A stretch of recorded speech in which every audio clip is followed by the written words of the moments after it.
Good afternoon. আজকে আপনাদের সামনে উপস্থিত হয়েছি বিশেষ দুটি বার্তা নিয়ে। ১ নম্বর বার্তাটি হলো, সোশ্যাল মিডিয়ায় একটা উড়ো খবর ঘুরছে পরীক্ষা বাতিল সংক্রান্ত। কিন্তু এর কোনো লিখিত হাতে আমাদের আসেনি।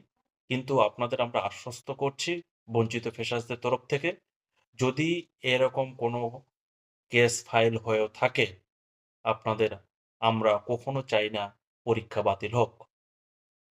দ্বিতীয়ত যেটা হচ্ছে নবম-দশমের ইন্টারভিউ ভেরিফিকেশন নিয়ে। নবম-দশমের ইন্টারভিউ ভেরিফিকেশন ফেব্রুয়ারি মাস থেকে শুরু হবে, মার্চ পর্যন্ত চলবে। কিন্তু অনেকেই দুশ্চিন্তায় রয়েছেন যে ব পরে সামনে নির্বাচন, সেখানে এর প্রভাব পড়বে কি? আপনাদের বলে রাখি, ongoing প্রসেসে কমিশন চাইলেই প্রক্রিয়াটিকে সম্পূর্ণ করতেই পারে। কিন্তু কমিশন না চাইলে সেটা অগাস্ট পর্যন্ত চলতে পারে। ধন্যবাদ।